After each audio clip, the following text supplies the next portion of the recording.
สบายดีทุกคนวันนี้เราจะมากินลาบลิบหนังแล้วก็เป็นลาบงัวลิบหนังแล้วก็จะมีซี่โมงแล้วก็ใส่หมูปีกเห็นเขาเจ้ากิน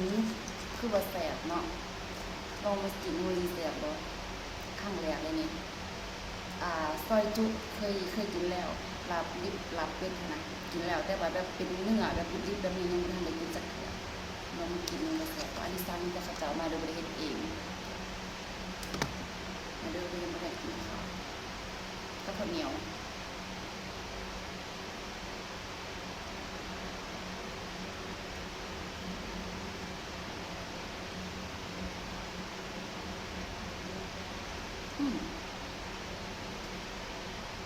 มันนุ่มๆ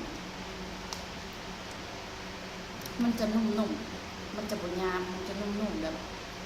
รสชาติมันจะนุ่มๆต่างกับ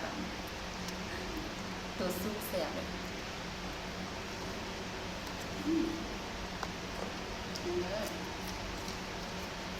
บุ้งเสือกระคาดแบบนี้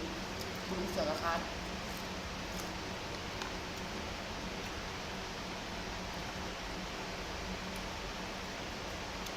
ยามยังมีเวลาได้ว่าพันนี้กินเดือนนี้เนี่ยบอกยากแต่กินนะแซ่บ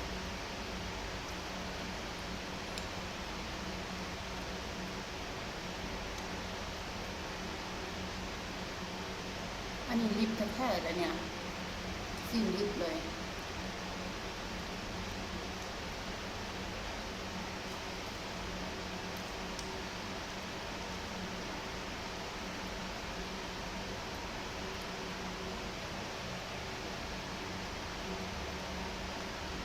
หมดหมดนะ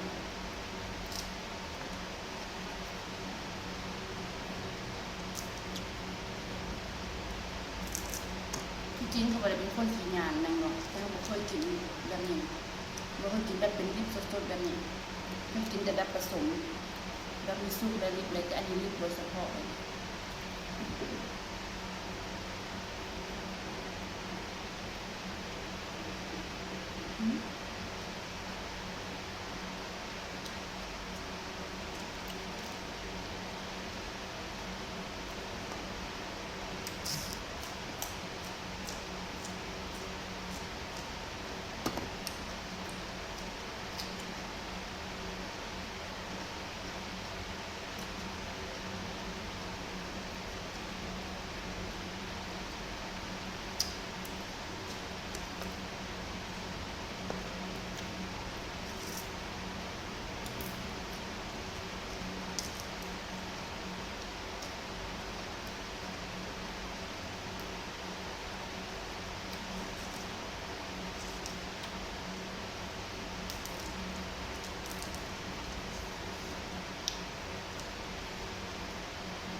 โม่จะกินหมดบ่เนี่ยกินบ่หมดแน่นอนเอามาหลายคน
เพื่อนอยู่เคยกินอาหารตรงยางเนาะแต่ก็บริสนับสนุนเลยเพื่อนกินได้ก็กินเนาะเพื่อนกินบ่ได้ก็ต้องกิน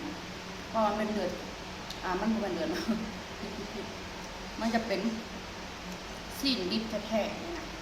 บริไปสมอย่างเลยบริไปสมของสุกเลยดิบสด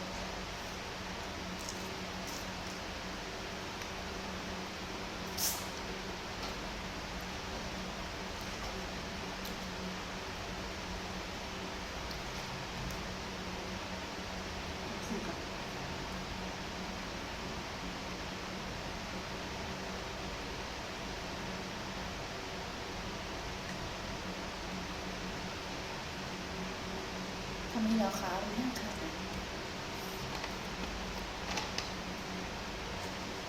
ซีแบบคน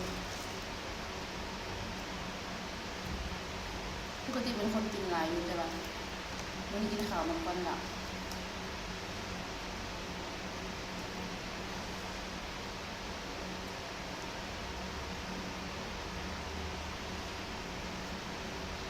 คำสุดท้ายแล้วอิ่มแห้ง